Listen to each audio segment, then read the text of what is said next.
Buenos días.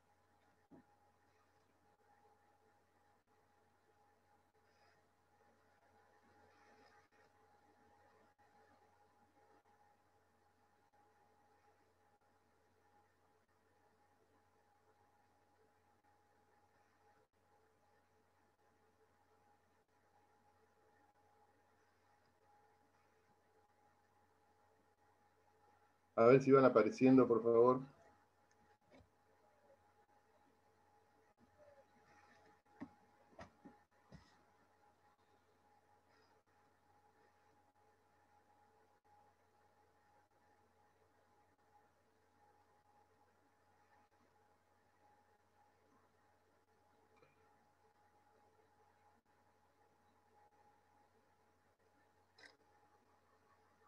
Bueno, vamos a continuar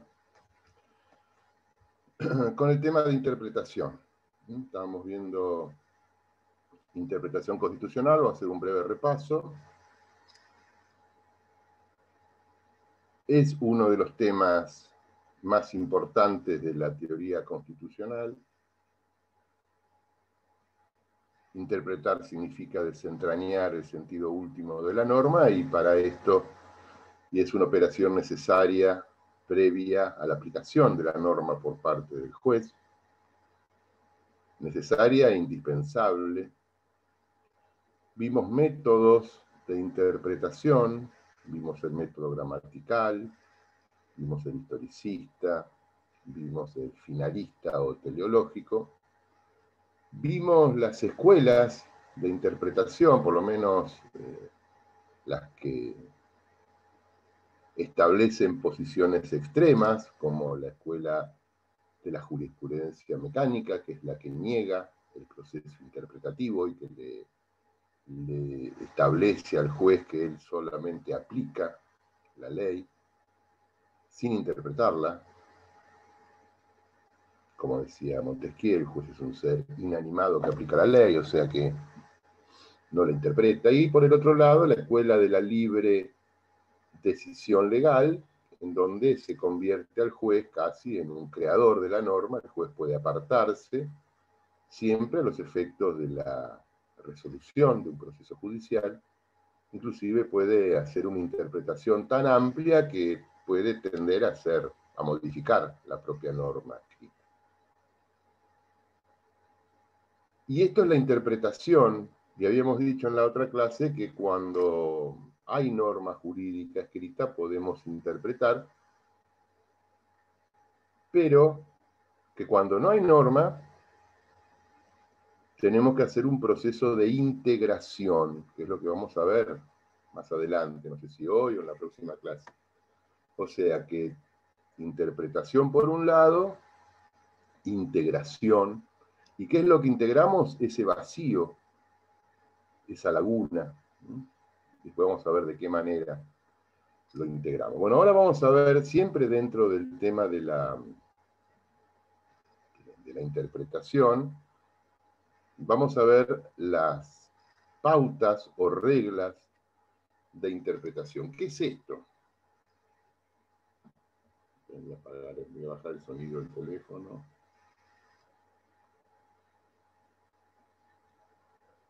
Las reglas de interpretación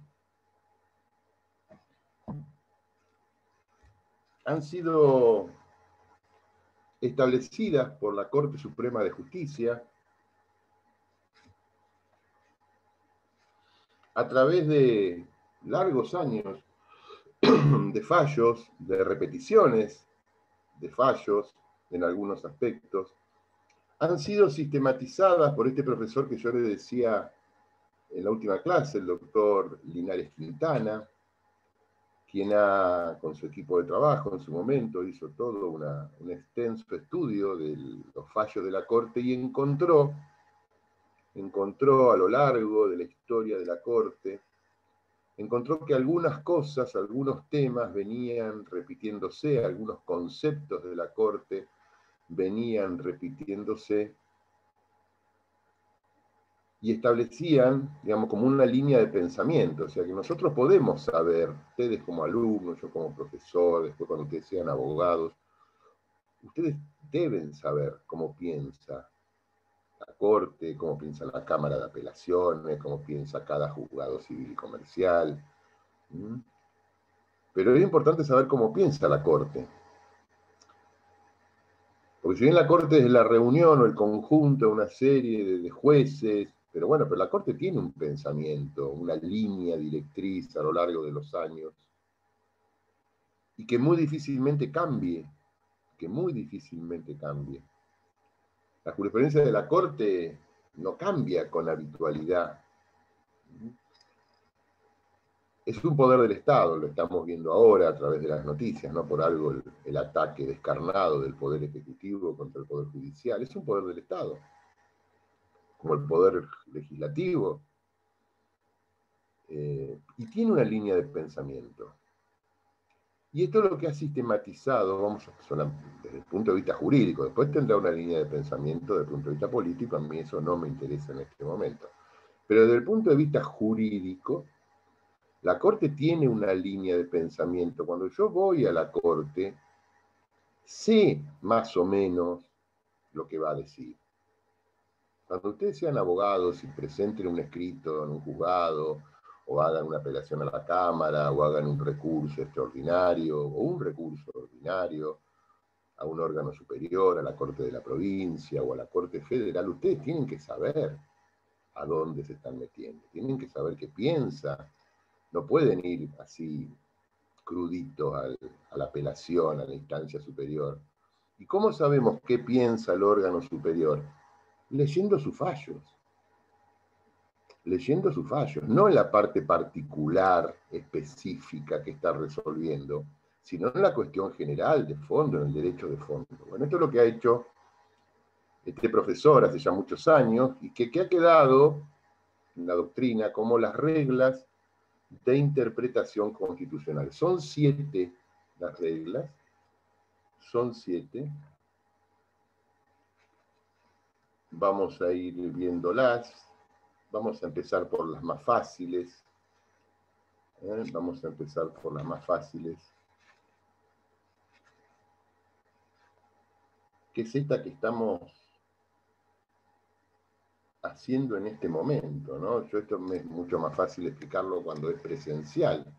Pero esta regla es... A ver, yo les hago una pregunta, a ver quién quiere contestarme. ¿Por qué están ustedes a las 8 de la mañana en este Zoom conmigo?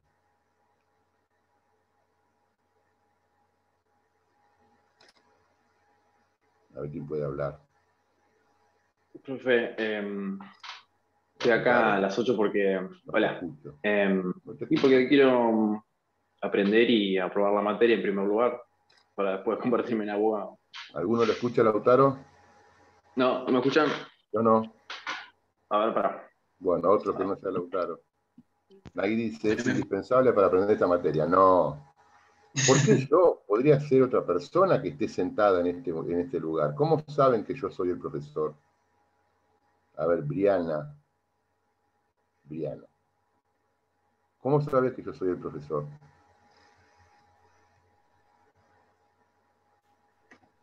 Ah, no soy yo el que no los escucho, para nada.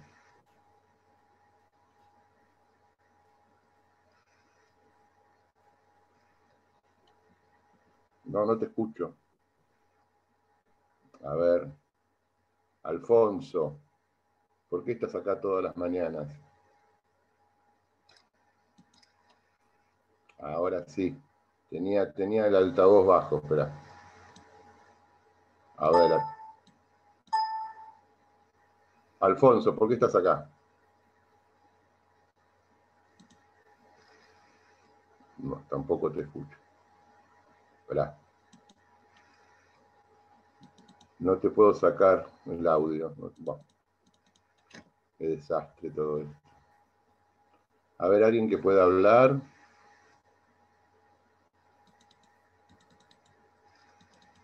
Bueno. Lo intenté por lo menos. Bueno, la regla es esta. La presunción de legalidad del acto público. Supongamos que estuviéramos en un aula y aparece un tipo, yo, Y le dice buen día y empiezo a dar clase. ¿Y ustedes qué saben si yo soy el profesor? ¿Cómo saben que soy el profesor? Que no es mi hermano, que es parecido, que no es un amigo, que yo no soy un sustituto de alguien, un impostor. Cuando ustedes van por la calle y una persona vestida de policía los para, les dice alto, muéstreme su documento. ¿Ustedes cómo saben? Se presume, lo damos por supuesto, dice ahí Graciela. ¿Cómo saben que es el policía? Cuando ustedes están y paran un taxi, o sea, un auto todo de negro con un techo amarillo, ¿cómo saben que es un taxi y no es un auto trucho? Cuando les dan un billete, el vuelto de un billete, ¿cómo saben que es verdadero y no es falso? Cuando compran por anticipado algo, una entrada de cine, una entrada de teatro, y se presentan, se las mandan por correo y se presentan a ese espectáculo, ¿cómo saben que? Esto se llama la presunción de legalidad del acto público. Presunción de legalidad del acto público. Y es una regla de interpretación que hace a la seguridad jurídica. Sería imposible vivir sin esta presunción. Y la Corte lo ha venido reiterando hace más de 100 años, ¿no? La Corte dice, los actos públicos, se lo leo, los actos públicos se presumen constitucionales en tanto mediante una interpretación razonable de la Constitución puedan ser armonizados con esta. O sea que nosotros de antemano, porque la Corte ha venido repitiendo esta frase en innumerables fallos de todo tipo, la presunción de legalidad. Entonces yo no puedo ir a la Corte, puedo hacerlo si quiero, con una posición distinta a esta. Porque yo sé que la Corte ya piensa esto, es una reiterada jurisprudencia y es una regla de interpretación. A mí me tiene que servir como una regla de interpretación. Yo sé que la Corte va a seguir diciendo esto, si cabe para mi caso. Los actos públicos se presumen válidos, se presumen constitucionales. En el ejemplo que yo les pongo, hay una presunción de legalidad. Ustedes, yo digo que soy el profesor, pero yo no les muestro mi documento, no les muestro la ordenanza del consejo académico que me designa. Yo no ando con la documentación que acredite que soy el profesor.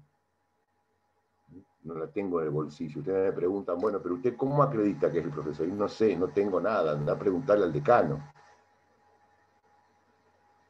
Pero ustedes presumen la presencia de ustedes en esta clase convalida, porque ustedes presumen que yo soy el profesor.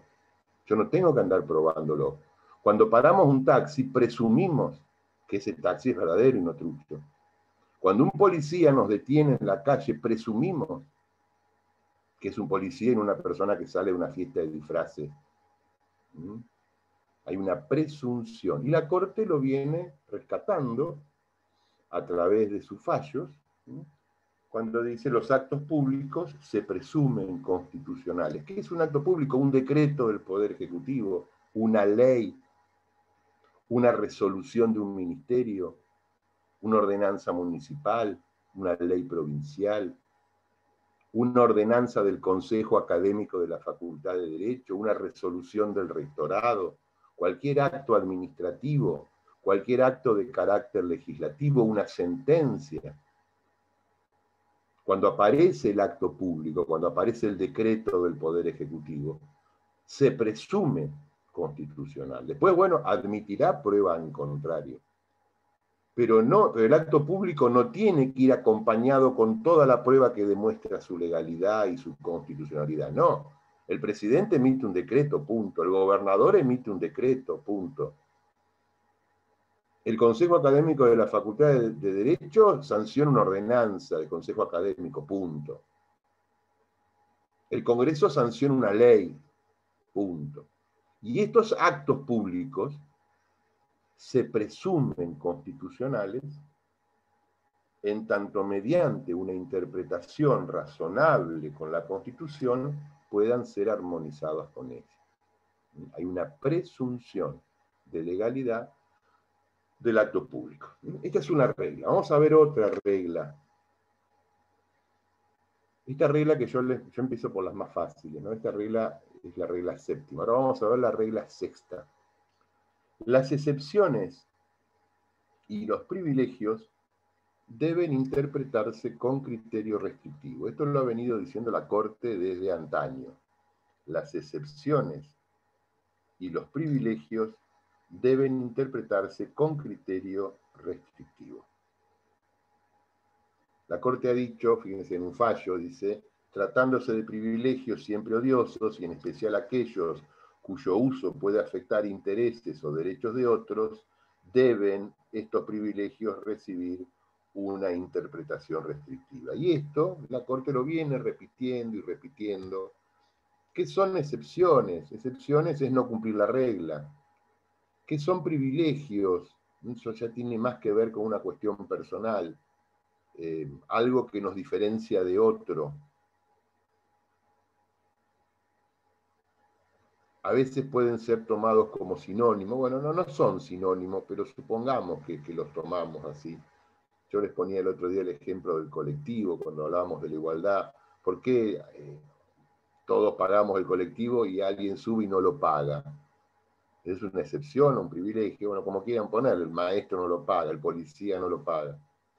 ¿Por qué todos tenemos que ir sentados en el colectivo y viene una persona embarazada y tiene un asiento reservado? Viene un mayor de edad y tiene un asiento reservado. Sube una persona con silla de rueda y tiene un asiento reservado. No es que somos todos iguales, todos pagamos el mismo boleto. Bueno, no. No somos todos iguales, no todos pagamos el mismo boleto, algunos pagan, otros no, algunos se sientan y otros tienen derecho a sentarse. Yo estoy sentado y entra una persona con estas excepciones y tengo que otorgarle mi asiento. Bueno, tienen carácter restrictivo estas excepciones, estos privilegios. O como los privilegios parlamentarios, que ya lo van a ver cuando avancemos en la segunda parte de este curso, el que mantienen los legisladores, la inmunidad de arresto de los legisladores, la inmunidad de opinión, que son privilegios funcionales, no son personales, sino que hacen a su función de legislador, pero bueno, pero rompen la regla de la igualdad. Entonces, todo lo que rompa la regla de la igualdad son privilegios o son excepciones. Y la Corte dice que la interpretación que tenemos que hacer de estos privilegios y de estas excepciones adquiere un carácter restrictivo. Vamos a ver otras pautas de interpretación.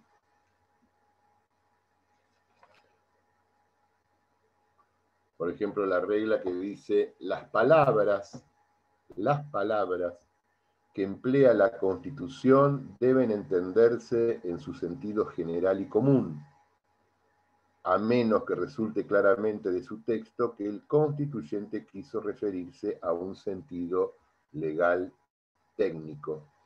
Y en ningún caso ha de suponerse que un término constitucional es superfluo o está de más, sino que su utilización obedeció a un designio preconcebido de los autores de la ley suprema. Esta regla se llama la regla de las palabras, del alcance de las palabras de la Constitución.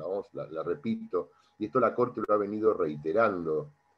Las palabras que usa la Constitución, dice la Corte, deben entenderse en su sentido común general. ¿Por qué? Porque la Constitución está hecha para todos, no está hecha ni para los abogados, ni para los jueces, ni para los profesores. La Constitución está hecha para todos los habitantes de esta nación, como dice el preámbulo, o los extranjeros que vengan y quieran habitar este suelo. Entonces la Corte, tomando esto, nos dice a través de sus fallos que cuando nosotros leemos la Constitución, las palabras que emplea se entienden en su sentido general, común, a menos que resulte claramente de su texto que el constituyente quiso referirse a un sentido legal o técnico. Hay palabras que son específicas del constituyente. Y ahí sí tenemos que hacer una interpretación técnica específica de esa palabra. Esta es la primera parte de la regla, ¿no? El sentido de las palabras de la Constitución. La segunda parte de esta regla es, y en ningún caso ha de suponerse, y en ningún caso, o sea, que es un criterio interpretativo que nos sirve para la Constitución y nos sirve cuando interpretamos leyes, en ningún caso ha de suponerse que un término constitucional es superfluo o está de más, sino que su utilización obedeció a un designio, dice la Corte, un designio preconcebido de los autores de la ley suprema. O sea que todo lo que está en la Constitución, por algo está. Los términos, las palabras que están en la Constitución, por algo está. Los tiempos verbales, las comas, los puntos y comas, por algo está. Eso es lo que nos dice la Corte. La Corte no nos va a decir, bueno, esto se equivocó el constituyente. No, si lo puso, por algo lo puso. Y si sabemos que el que nos va a resolver nuestro caso piensa de esta manera, sería muy infantil ir en contra. Podemos ir, pero difícilmente ganemos. Si yo voy en mi escrito de apelación, digo, bueno, miren señores jueces, señores de la Corte, esta palabra que está en la ley está de más, o este verbo, este tiempo verbal que utiliza la Constitución fue un error del constituyente, yo sé que voy a perder. De antemano voy a perder, porque la Corte desde 1864 viene reiterando esto.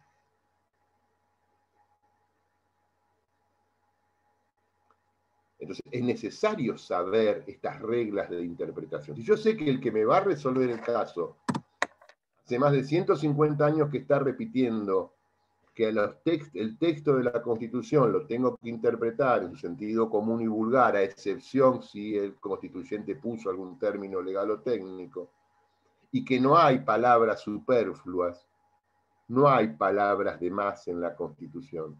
Si yo sé que el que me va a resolver piensa esto, y piensa que las excepciones y los privilegios tienen interpretación restrictiva, y piensa que los actos públicos se presumen constitucionales. Bueno, ¿yo puedo ir en contra de eso? Puedo. ¿Cómo me va a ir? Mal. Entonces, las reglas de interpretación sirven para esto. Vamos a ver otra.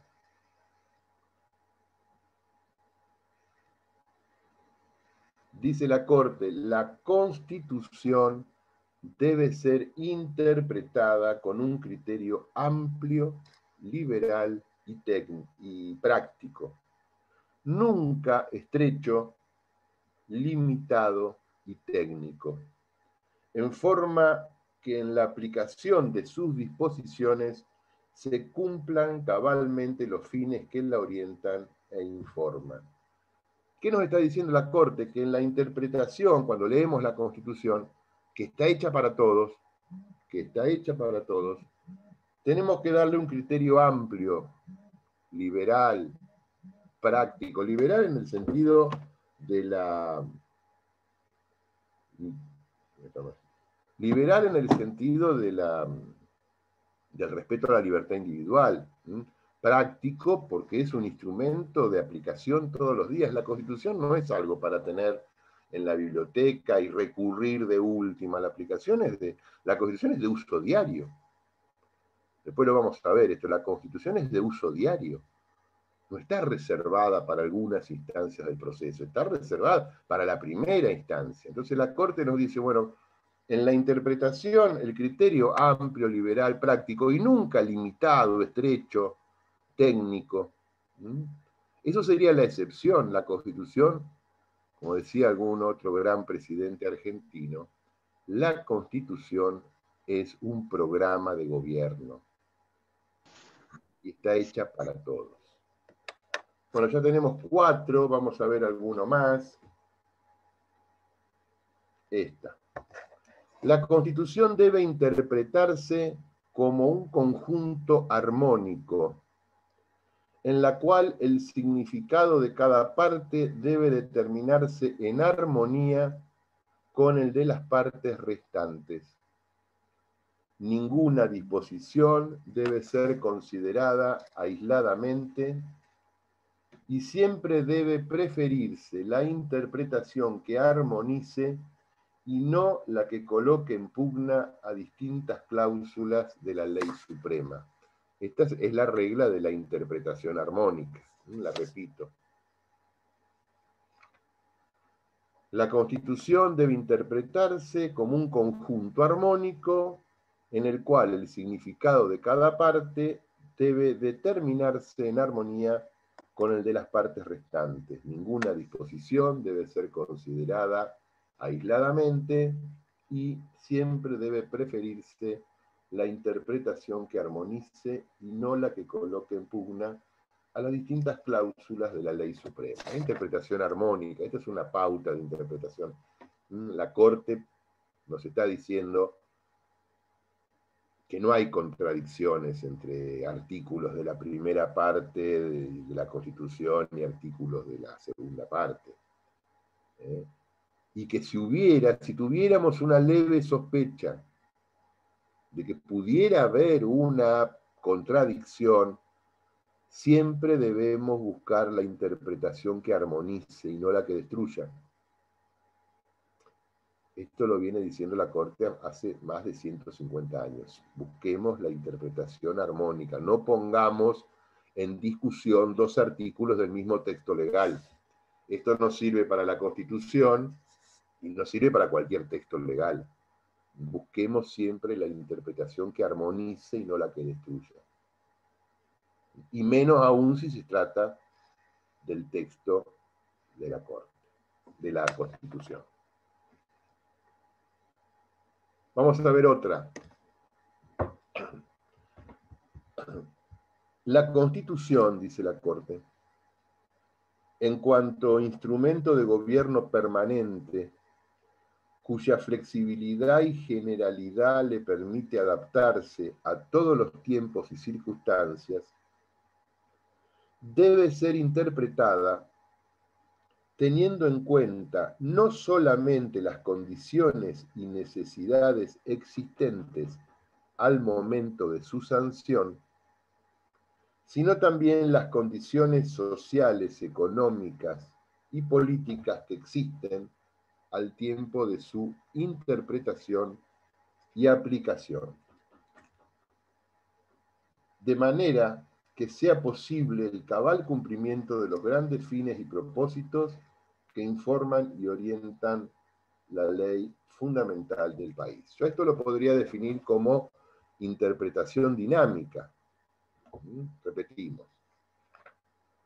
La Constitución, y acá nos define la Corte que piensa de la Constitución en cuanto instrumento de gobierno permanente. Bueno, la Constitución es un instrumento de gobierno permanente.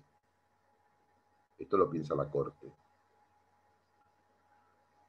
Cuya flexibilidad y generalidad le permite adaptarse a todos los tiempos y circunstancias. Por eso la Constitución nuestra es tan longeva. ¿Cuántos años tiene nuestra Constitución? A ver, se sancionó el 1 de mayo de 1853. ¿Cuántos años va a cumplir ahora el 1 de mayo del 2021? 1853, hasta fin de siglo tenemos 47, más 100 años, 147, más 21, 168 años va a cumplir. Entonces, cuando yo les digo a ustedes, bueno, nuestra Constitución tiene 168 años, qué viejo, ¿qué es esto? Porque se supone que todo lo que tenga más años de lo que tiene cada uno de ustedes es viejo. Error. Hay que hacer un texto jurídico que dure 168 años. Hay que hacer algo que dure tanto tiempo. Estos constituyentes que sancionaron la Constitución han sido grandiosos. No tomamos dimensión. No tomamos dimensión del texto de la Constitución. Soportó conservadores, liberales, eclesiásticos, radicales, peronistas en todas sus versiones, de Perón, de Menem, de Duhalde, de Kirchner, militares, y sigue la Constitución dando respuesta. O sea, es grandioso el texto de la Constitución, y la Corte lo rescata, nos dice, en cuanto a instrumento de gobierno permanente, cuya flexibilidad y generalidad le permite adaptarse a todos los tiempos y circunstancias, debe ser interpretada no en forma estática, nos dice, no tomando solamente en cuenta las condiciones y necesidades existentes al momento de su sanción, 1853, interpretar la Constitución hoy con las necesidades y situaciones de 1853 nos da una definición de interpretación estática, que está mal, pero nos dice, sino también las condiciones sociales, económicas y políticas que existen al tiempo de su interpretación y aplicación, interpretación dinámica. Hoy el texto de 1853 lo interpretamos de acuerdo a las circunstancias de hoy. Pongamos un ejemplo, hagamos un poco de este tema tan aburrido. Fíjense el artículo, sin perjuicio que después volvamos a este ejemplo. Fíjense el artículo 14 de la Constitución. Dice, todos los habitantes de la nación gozan de los siguientes derechos conforme a las leyes que reglamentan su ejercicio, punto y coma, a saber, 2 puntos, ¿no? Y empieza a enumerar derechos enumerados, que no son negación de otros, ¿no? Pero estos están escritos. Y en algún lugar dice, de publicar sus ideas por la prensa sin censura previa. Entonces todos tenemos el derecho de publicar las ideas por la prensa sin censura previa. Ahora, el problema acá es que el concepto de prensa en 1853 era uno, y el concepto de prensa hoy, en el 2021, es otro. Entonces, si nosotros hacemos una interpretación estática, prensa era lo que la prensa escrita, que eran mensuarios o semanarios, porque en 1853 no había diarios, se sacaban algunas páginas por mes o por semana, después muy lentamente aparecen, ya a fines de principios del otro siglo, aparecen los diarios de todo el día, de todos los días. Pero bueno, ¿qué nos dice la Constitución? Tenemos derecho a publicar las ideas por la prensa. Publicar nos está diciendo. Nos está poniendo el verbo publicar las ideas por la prensa, dando a entender que la publicación es en la prensa de papel, porque nadie pensaba en la radio, en la televisión. Ahora, la pregunta que yo hago hoy, 2021, porque publicar las ideas por la prensa ya pone el freno, ahí no puede haber censura previa. Pero si yo quiero publicar mis ideas por la radio, quiero publicar mis ideas por Instagram, quiero publicar mis ideas a través de un mail, quiero publicar mis ideas en una obra de teatro, en una película de cine, ¿puede haber censura previa? Porque la Constitución solo me resguarda yo tengo derecho a publicar mis ideas por la prensa sin censura previa. Entonces yo tengo que interpretar 2 palabras acá, publicar y prensa.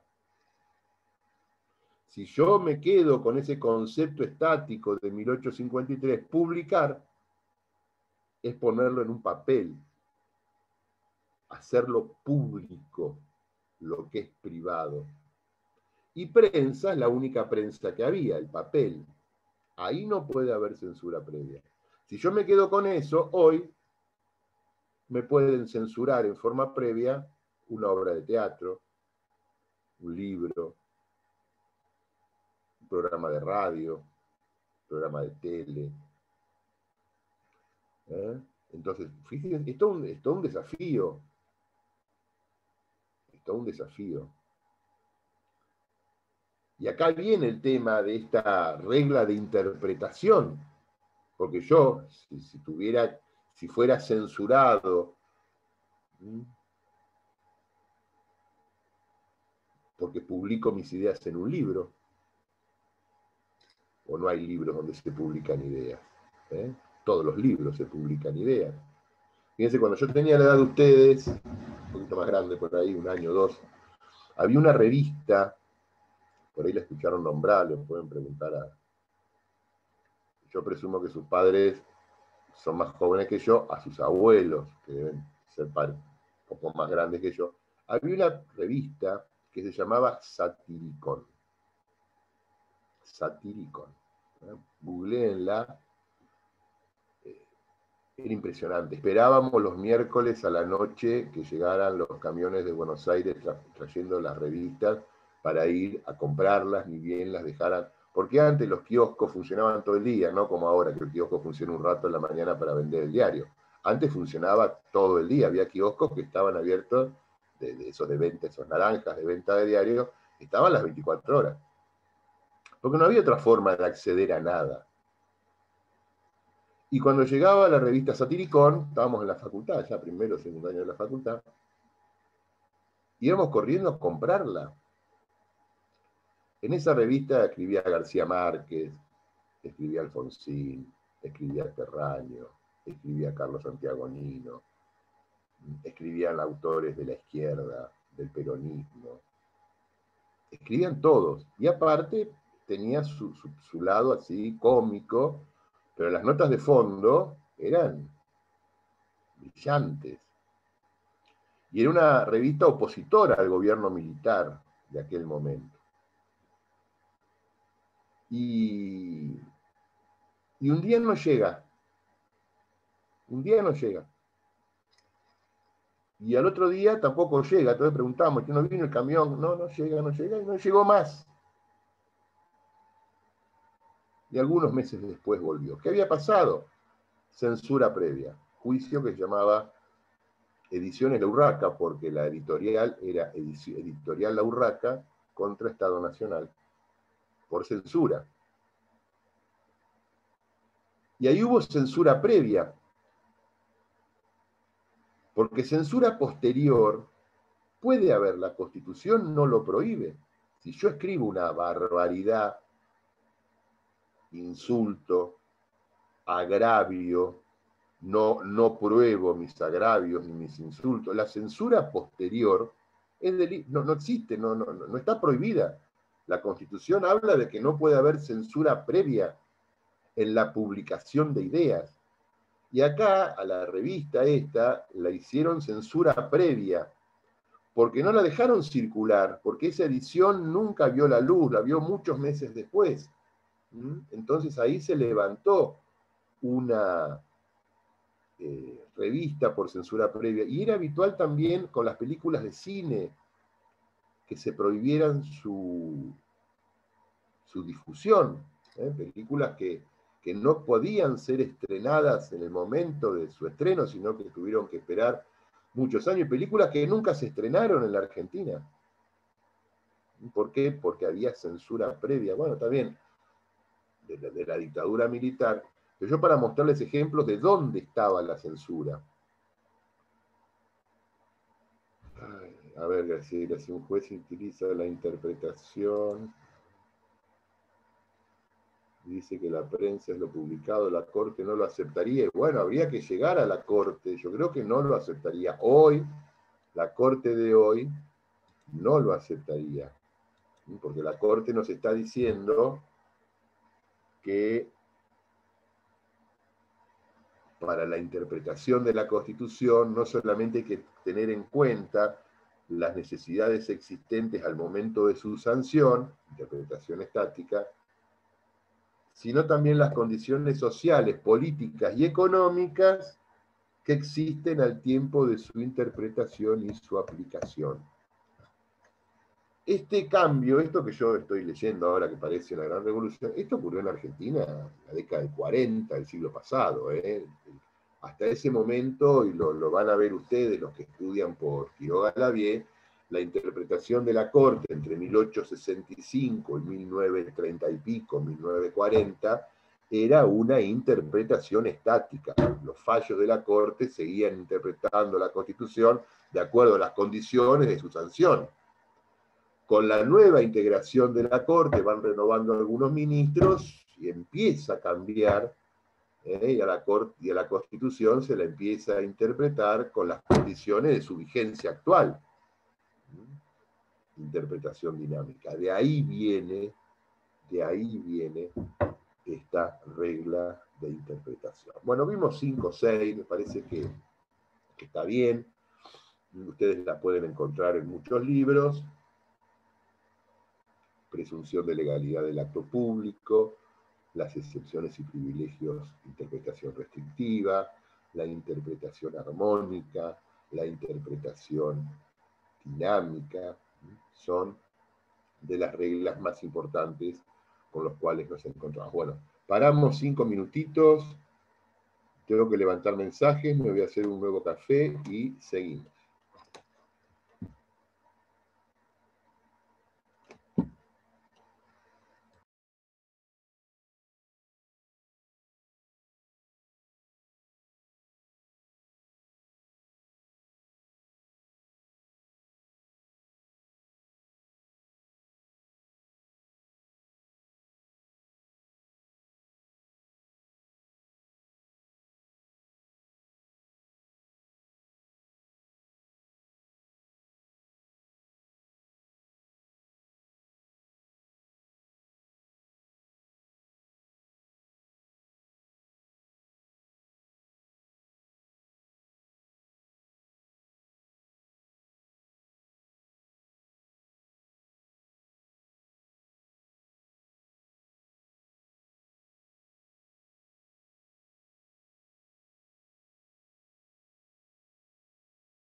Bueno, volvemos.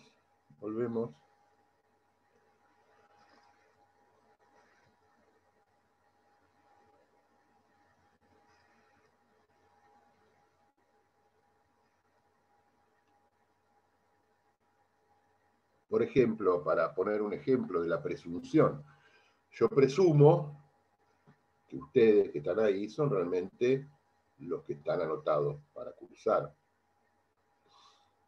Presunción que verifico el día del examen oral, donde ustedes se presentarán con su DNI y yo verificaré si el que me entrega el DNI tiene un número igual al de la planilla que me da la facultad. Pero, mientras tanto, estas charlas son presunciones de legalidad, no tengo por qué objetarlas, salvo que tenga prueba en contrario. Presumo que los que tienen la cámara apagada en contra de lo que les venimos diciendo son realmente los que están y no ponen la cámara, lo graban y se van a hacer cualquier cosa. Presumo. Porque así funciona el sistema.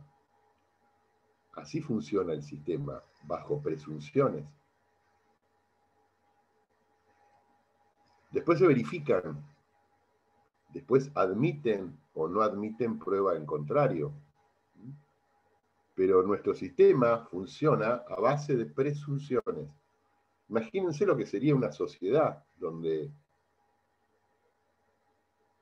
no existieran las presunciones de legalidad, donde cada vez que tomamos un taxi le pedimos el certificado de habilitación, si el nombre que figura en el asiento de atrás es el mismo del hombre que está manejando, si nos para un policía y le pedimos su carnet, esas presunciones.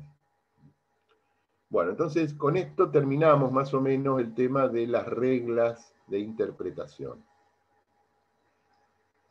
Y vamos ahora a la integración, que es la otra cara de la moneda, porque interpretamos cuando tenemos normas jurídicas susceptibles de ser interpretadas.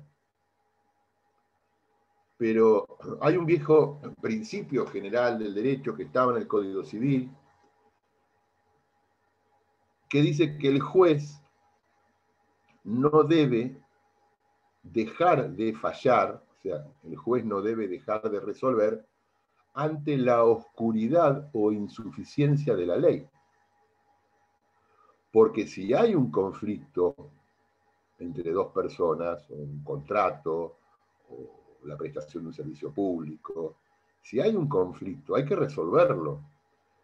Y puede ser que no haya norma jurídica aplicable. Entonces, ¿qué va a decir el juez? Ah, bueno, no hay norma jurídica, no hay conflicto. No. Hay que resolverlo ante la oscuridad o la insuficiencia de la ley.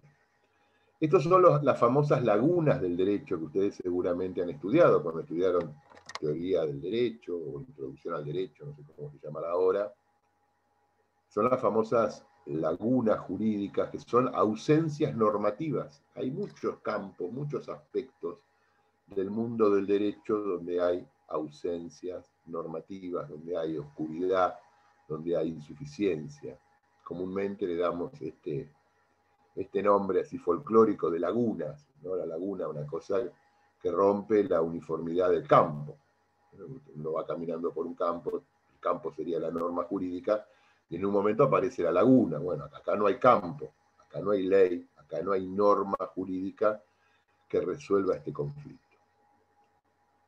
Cuando aparecen estas ausencias o insuficiencias normativas o inexistencia, cuando aparecen cosas nuevas, imagínense cuando apareció la radiodifusión, cuando apareció todo el tema de las comunicaciones por mail, cuando apareció toda la cuestión tecnológica, que aún hoy hay muchos aspectos no resueltos,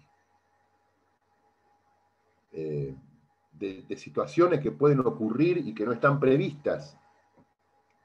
Cuando vamos a una cosa más común, cuando se descubrió el petróleo y el gas, cuando aparecieron la utilización de los recursos naturales, que no estaba previsto, porque nuestra Constitución se hizo en un momento que no existían ni los recursos naturales, ni las telecomunicaciones, ni el derecho aeronáutico, ni el derecho marítimo.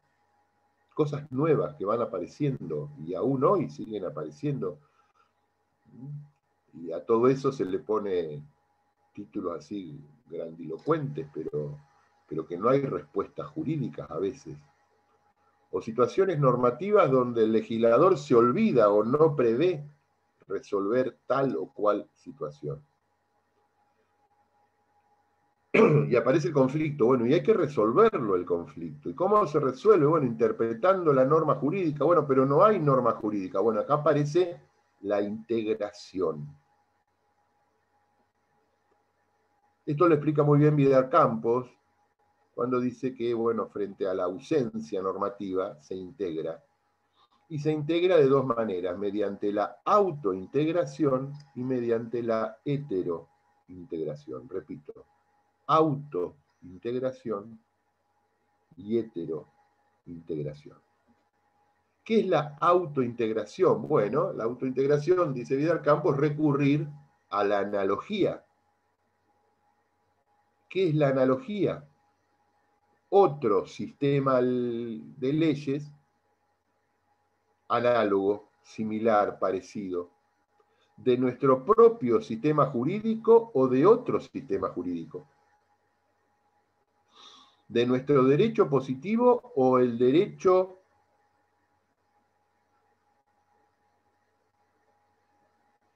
que fue positivo en algún momento y que hoy es no vigente, porque por ahí este problema hace 50 años estaba resuelto y esa ley se derogó. Entonces podemos recurrir al mundo jurídico no vigente, pero primero debemos recurrir al mundo jurídico vigente. ¿Del derecho interno o del derecho externo? Bueno, no lo tenemos resuelto en la Argentina. Bueno, los uruguayos lo tienen resuelto. Vamos al derecho uruguayo. Los chilenos lo tienen resuelto. Vamos al derecho chileno. Primero, con el derecho comparado de los países de nuestra región. Después podemos ir al derecho comparado del mundo europeo occidental. Podemos recurrir a otros sistemas jurídicos si en el nuestro no existe una resolución. Y podemos recurrir vía la analogía. Le pongo un caso que ya está resuelto, pero se resolvió a partir del 2015. Pero antes no estaba resuelto. Que eran las famosas cesiones de derechos hereditarios. Cuando Vélez Sarsfield hace el código, otra obra magnífica. Ahora, hace unos años que se reformó el código de Vélez, lo criticaban a Vélez. Yo leí los debates en el Congreso y lo criticaban porque decían que Vélez era extra, pero Vélez lo escribió en 1870 y pico. Y los genios estos que reformaron la ley en el 2015 se animaron a criticarlo a Vélez porque Vélez tenía el pensamiento del siglo XVII, del siglo XVIII, el mundo que él vivió. Y él hizo el Código Civil en función del mundo que él vivía, y estos que reformaron el código lo criticaban, le decían que Vélez estaba equivocado, una falta de respeto total. Vélez no tenía computadoras, Vélez no tenía luz eléctrica cuando hizo el código. Vélez a veces no tenía traducciones de autores franceses, traducciones seguras, y trabajaba con un grupo de estudiantes que sistematizaban la normativa. Uno de esos estudiantes llegó a ser presidente de la Nación, fíjense. Uno de los colaboradores ad honorem de Vélez, sistematizando normas, llegó a ser presidente de la Nación. Y Vélez hizo el Código Civil más importante de esa época. Por supuesto, con el pensamiento del 1800. Y Vélez cuando acá me preguntan cómo se accede a esos debates del Congreso. Los libros de sesiones, las actas de... Ahora vamos a volver. Haceme acordar, Graciela, que volvamos sobre este tema. Porque eso se llama interpretación auténtica, que es la interpretación por el debate parlamentario. cuando yo estudiaba, o después de estudiar también, en épocas normales, digamos, hoy no, lamentablemente no vivimos en un país normal ni con épocas normales, pero cuando estaba en Buenos Aires, viajaba mucho a Buenos Aires, y pasabas por el Congreso, y si veías que la bandera nacional estaba izada, es porque había sesiones. Era la forma de comunicar a la gente cuando sesionaba el Congreso. ¿Y cómo se informaba uno? Bueno, uno pasaba por ahí por la calle Entre Ríos o por Callao, y si estaba la bandera izada, es porque había sesiones. Y si la bandera no estaba izada, es porque el Congreso no estaba sesionando. Y ahí, a algunas cuadras de ahí, está la biblioteca del Congreso, que funciona a las 24 horas, los 7 días de la semana. Es increíble, ustedes pueden ir sábado a las 5 de la mañana y hay chicos estudiando o gente en la biblioteca del Congreso, porque la ley nuestra de autor, supongamos que alguna vez ustedes escriben un libro, más allá de darle los libros a la editorial para que los publique, por ley, todo libro publicado en la Argentina, por ley, tiene que mandar, creo que son 3 o 4 ejemplares, a la Biblioteca del Congreso. Es la biblioteca más importante de Sudamérica y una de las más importantes del mundo. Está todo ahí. Y se pueden ir a ver los debates, a leer los debates. La biblioteca, el Congreso tiene 2 bibliotecas. Una que es descentralizada, que está afuera, porque son millones de libros los que tiene, y tiene una biblioteca dentro del Congreso, creo que en el primer piso, que es hermosa, pero que solamente se visita cuando hay visitas guiadas, y a veces podés entrar a la biblioteca y encontrar algún legislador, diputado, senador que esté leyendo algo ahí, y que tiene, la verdad, que es hermosa desde el punto de vista de su arquitectura, de su decoración. Pero bueno, Vélez escribe el Código Civil y va escribiendo capítulo por capítulo del Código Civil. Y cuando llega al tema de los contratos en particular, Vélez, resuelve, enumera todos los contratos y hace la legislación particular para el contrato de compra-venta, para el contrato de locación, para el contrato de esto, para el contrato del otro. Y cuando llega al tema de al contrato de cesión de derechos, lo enumera, lo clasifica, establece quién es el cedente, el cesionario, características, objetos, pim, pum, pam, y cuando llega en las notas que ponía Vélez abajo, a la cesión de derechos hereditarios, en la nota dice, bueno, este tema en particular lo voy a tratar en el último capítulo de Derecho de Familia y Sucesiones. Cuando Vélez termina el código, llega a la parte de familia, sucesiones, no trata sesiones, se olvida. Todo el mundo ha pensado que Vélez se olvidó. Y en el código vigente hasta 2015 no había ninguna referencia normativa al contrato de cesiones de derechos hereditarios. Pero cesiones de derechos hereditarios hubo siempre.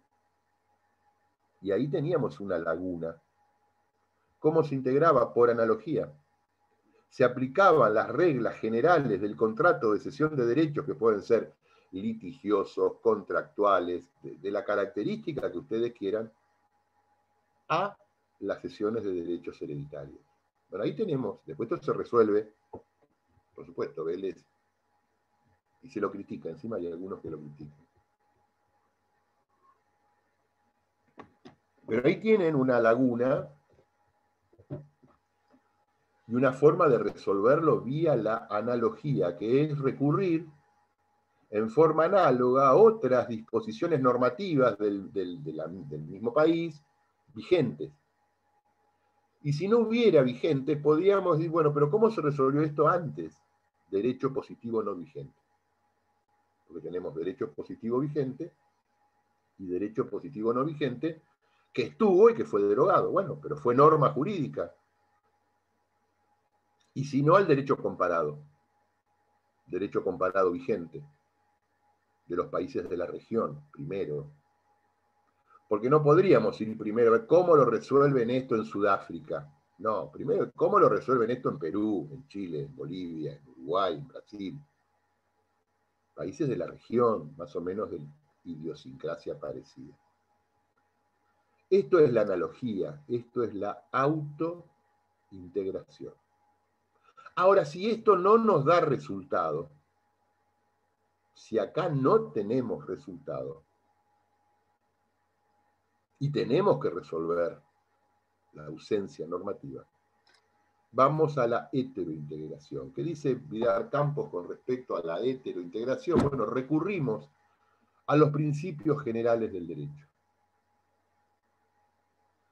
Y acá nos viene el tema, bueno, ¿cuáles son los principios generales del derecho? Hay muchísimos principios generales del derecho. En materia penal, la presunción de inocencia, ¿qué es si no es un principio general del derecho? En materia civil, y se aplican mucho las reglas de la matemática o de la geometría. El que puede lo más, puede lo menos. Fíjense qué cosa simple. Si yo puedo volar, puedo caminar. El que puede lo más, puede lo menos. Entonces a veces es una regla, un principio general. Si yo puedo contratar, puedo comprar, puedo vender, puedo ceder, ¿cómo no voy a poder alquilar? Supongamos que no hubiera norma alguna del alquiler. Si puedo comprar y vender, ¿cómo no voy a poder alquilar? El que puede lo más, puede lo menos. Disponer de mi propiedad sin perderla.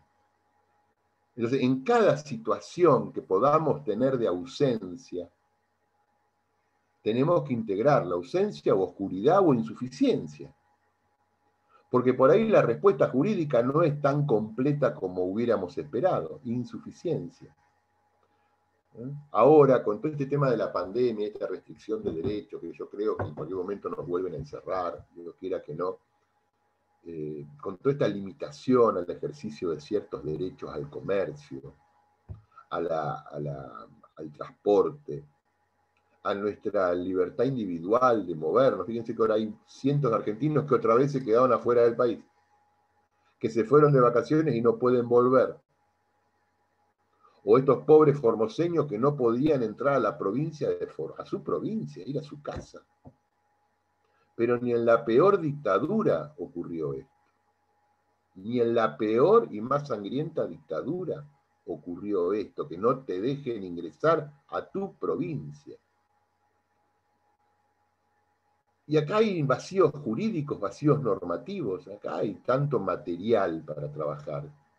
No nos vamos a detener en esto, pero hay tanto material para trabajar que todo es susceptible de interpretación. Entonces la interpretación es un elemento esencial, un elemento esencial, y es un acto necesario del juez para resolver un tema, para aplicar una norma previamente que interpretarla. ¿Y cómo la interpretamos? Con estos métodos, con estas pautas, con estas escuelas, con estas reglas. Y si no tenemos norma jurídica, con la integración, con la analogía, con los principios generales del derecho. Recién Graciela hablaba, bueno, del tema de los diarios de sesiones, no es una cuestión menor. Eso se llama interpretación auténtica. A mí me pasó particularmente, y les cuento esto, yo en el 1994 fui diputado constituyente, en la reforma de la Constitución de la provincia de Buenos Aires. Tuve 4 meses en La Plata, y fue una de las experiencias más importantes, ¿no? Es como estar ser convencional constituyente, me imagino que como un médico cirujano. Es abrir una persona y arreglar algo. Bueno, ser convencional constituyente es abrir la Constitución y reformarla. Para los que somos amantes del derecho constitucional, es lo más importante, ¿no? Por lo menos para mí, en ese momento.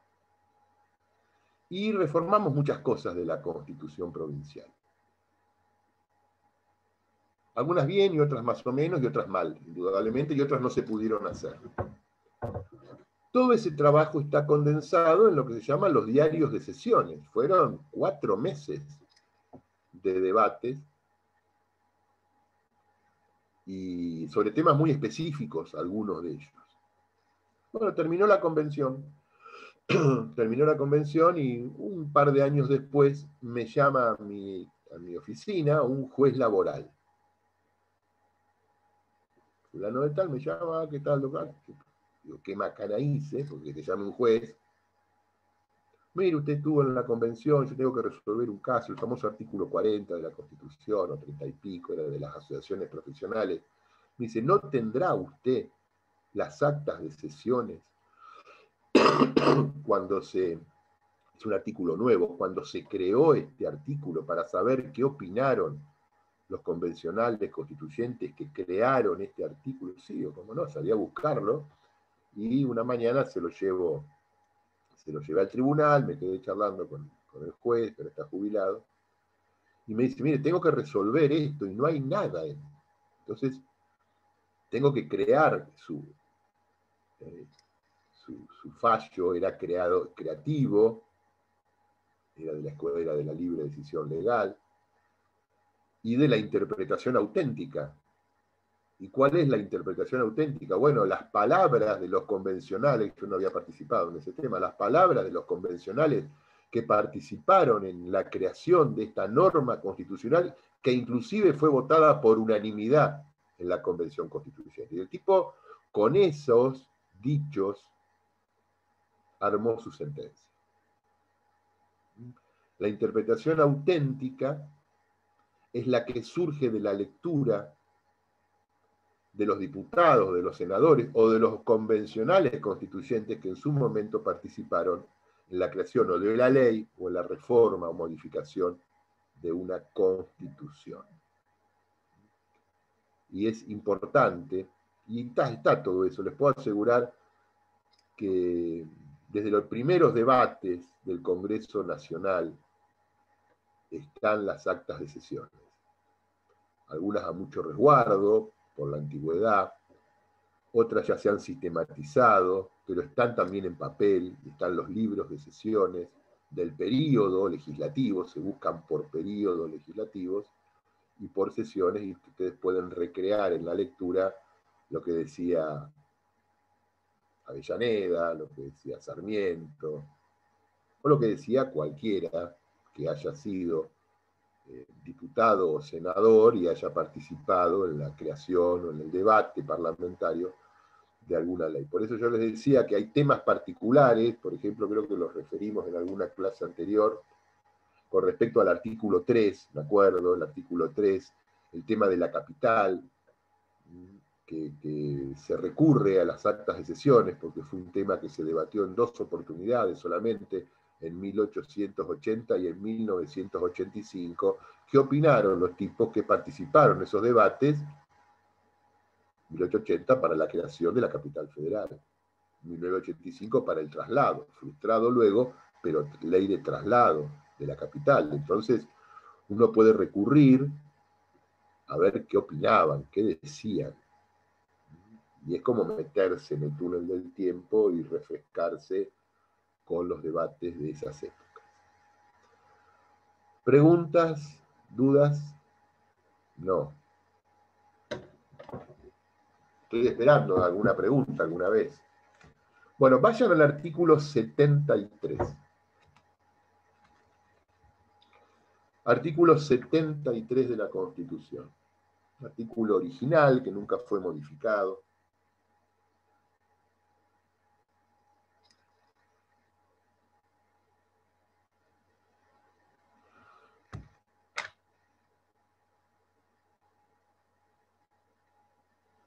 Este es un artículo que ha sido interpretado también, que sirve para la interpretación. Tiene que ver con las inhabilidades o digamos, quienes no pueden ser miembros del Congreso.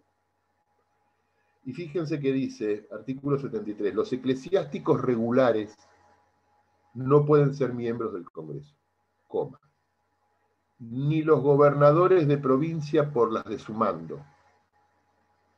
A mí me interesa más la segunda parte, ¿no? Ni los gobernadores de provincia por las de su mando. Pero siempre queda la duda, lo que vamos a estudiar, a analizar ahora, en este ratito que nos falta, es esta segunda parte. Pero la primera dice, los eclesiásticos regulares no pueden ser miembros del Congreso. ¿Qué es un eclesiástico regular?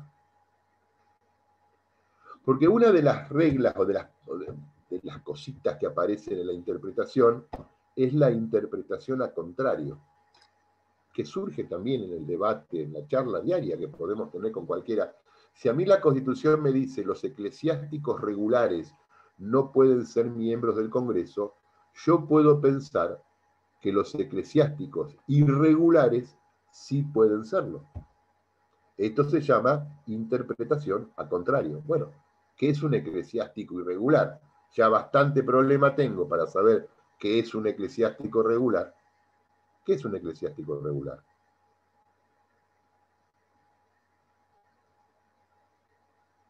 ¿Quién sabe quién es un eclesiástico regular? Le digo que yo tardé mucho tiempo en tratar de descubrir. Un laico consagrado. ¿Qué es un laico consagrado? A ver, Valeria, ¿quiere decir? Un miembro de la iglesia. Y me imagino que todos los eclesiásticos son miembros de la iglesia. ¿De qué Pero que iglesia? está ¿De todas las católica. No. Católica. ¿Un rabino puede ser diputado nacional? No. ¿Por qué no? Y porque nosotros no dependemos de lo que es la religión católica. Vos. ¿Quién depende de la religión católica? Vos. Bueno. Bueno, fíjense los problemitas que tenemos en la cabeza.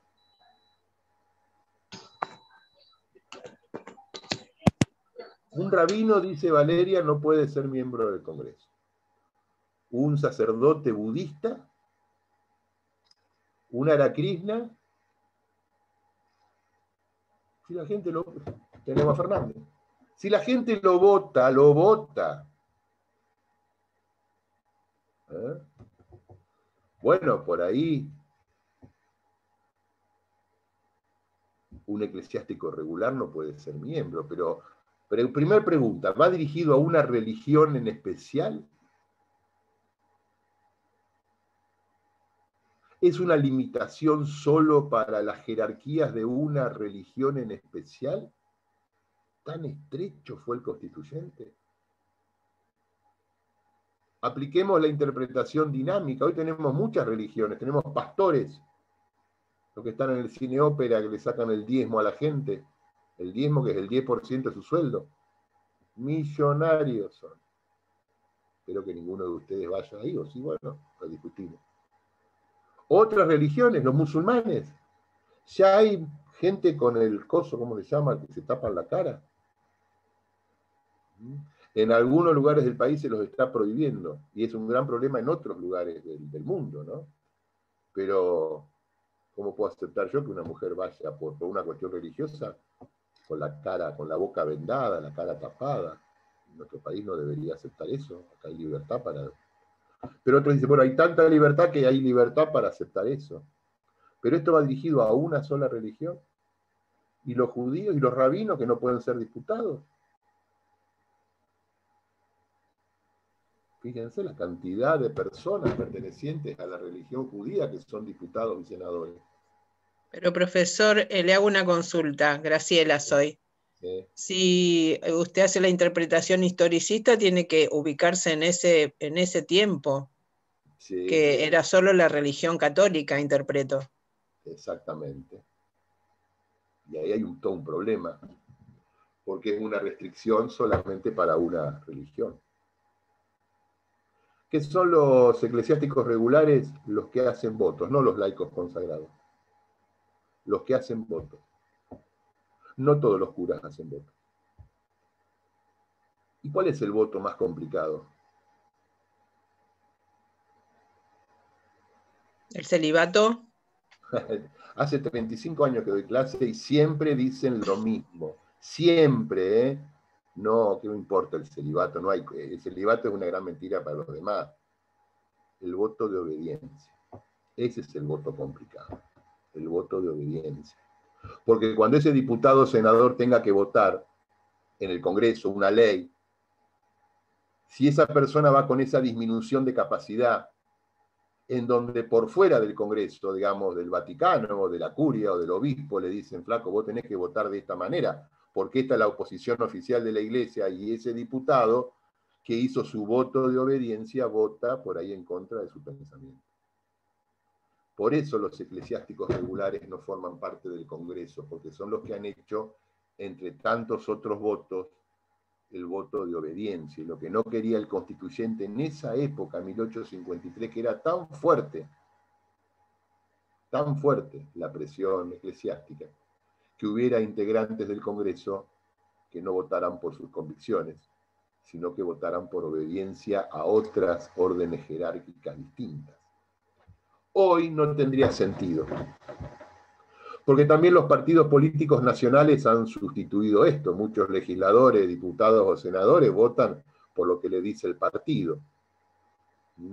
Pero bueno, eso no estaba en la Constitución. Pero vamos a la segunda parte.